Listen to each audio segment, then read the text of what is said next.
बहुत छोटा सा पेज जो आपको हमेशा परेशान करेगा भाज्य अभाज्य सम विषम में, मैं उसे इस समय क्लियर करने जा रही हूँ। देखिए मैंने 2-3 स्टेटमेंट लिखे हैं बोर्ड पर।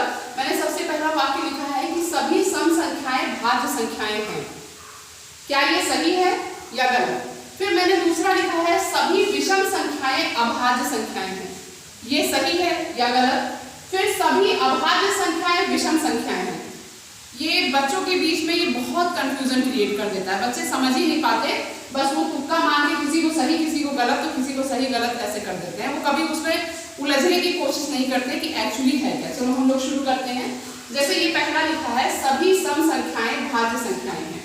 कोई 2-4 हम लोग सम संख्याएं ले लेते हैं, 8 ले लिया, 12 ले लिया, 16 ले लिया, 18 ले लिया। अब इसको देखते हैं क्या ये संख्याएं भाज्य हैं। देखा कि हाँ भाई 8 तो 2 के पहाड़े में आ रहा है, 4 के पहाड़े में 8 आ रहा है, 8 में आ रहा है 1 में। 12 को भी देखा तो बहुत सारे पहाड़े में 12 आ रहा है, 1 2 3 4 6 12। 16 को देखा 16 भी आ रहा है, 1 2 4 8 और 16। इसी तरह 18 भी आ रहा है, 3 में आ रहा है, 6 में आ रहा है, 9 में आ रहा है, 18 में आ रहा है, 1 में आ रहा है। आपने देखा कि जितनी सम संख्याएं दिख रही हैं वो सभी भाज्य लगभग दिख रही हैं। और मैं आपको एक चीज बता दूं, आप कोई भी सम संख्या लेंगे, अगर सम है तो 2 से तो कट ही जाएगी हर हाल में। इसका मतलब जो भी सम है वो सब भाज्य हो गई। लेकिन यहीं पर एक चीज है जो परेशान करती है, वो है 2। जो ये संख्या 2 होती है, अगर हम 2 के अपवर्तक निकालें तो सिर्फ 2 जो है वो 1 के पहाड़े में आता है और 2 के पहाड़े में आता है। 1 दूनी 2 और 2 1 कम 2। इस हिसाब से 2 के सिर्फ 2 ही अपवर्तक हुए, जो कि अभाज्य का रूल है। इस रूल के हिसाब से 2 हो गई अभाज्य, और जबकि 2 है सम संख्या। अब ये सम तो है लेकिन क्या हो गई, अभाज्य हो गई। तब ये वाला स्टेटमेंट कि सभी सम संख्याएं भाज्य संख्याएं हैं, तो ये देखो तुम्हारे सामने एक विलेन आ गया जो सम तो है लेकिन अभाज्य है। तो ये स्टेटमेंट तुम्हारा गलत हो गया।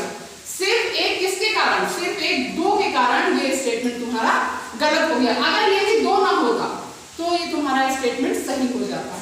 तो इसको हमेशा याद रखिए कि 2 जो है वो सम है और अभाज्य है। देखो ये पूछा जाए एक ऐसी संख्या जो सम अभाज्य है, सम तो है पर अभाज्य है, वो है 2। अब अगले पर आते हैं, सभी विषम संख्याएं अभाज्य संख्याएं होती। आप 4 से विषम संख्याएं ले लीजिए, 7 ले लीजिए, छोटे छोटे ही लेंगे, 15 ले लीजिए, 9 ले लीजिए, 21 ले लीजिए, 27 ले लीजिए। आप देखो सब विषम है, कोई भी 2 से नहीं कटेगी, सब विषम है। अब ये भाज्य है कि अभाज्य है, इसे चेक करते हैं। 5 तो खाली 1 और 5 से कटेगा, 7 1 और 7 से कटेगा। 15 की बात आएगी तो 1 3 5 और 15। 9 की बात आएगी 1 3 9। 21 की बात आएगी तो 1 3 7 और 21। 27 की बात आएगी तो 1 3 9 और 27।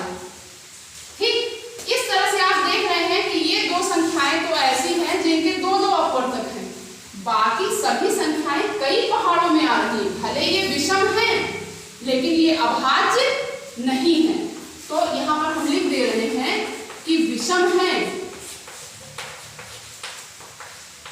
अभाज्य नहीं है।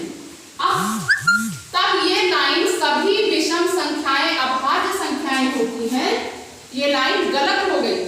कुछ विषम संख्याएं अभाज्य संख्याएं होती हैं और कुछ विषम संख्याएं भाज्य संख्याएं होती हैं। अब अगली लाइन पर आते हैं, सभी अभाज्य संख्याएं विषम संख्याएं हैं।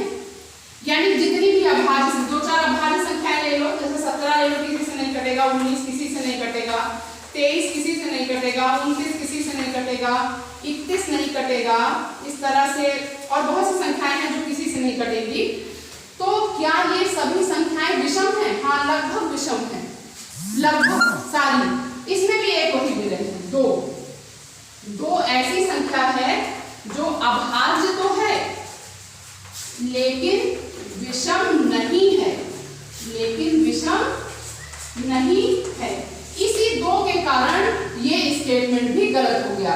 2 अभाज्य तो है लेकिन क्या है, सम है। तो सभी अभाज्य संख्याएं विषम संख्याएं हैं, सभी सभी अभाज्य संख्याएं विषम संख्याएं होती अगर 2 बीच में ना होता। 2 ऐसी संख्या है जो अभाज्य तो है पर विषम नहीं है। तो इसलिए आप लोग कंफ्यूज मत होइएगा, जब भी ऐसे स्टेटमेंट पूछे जाए तो आप ध्यान से उनको सुनकर, उनको पढ़ के, समझ के तब उसमें आप टिक लगाइएगा। 2 को जरूर ध्यान में रखिएगा। Thank you so much.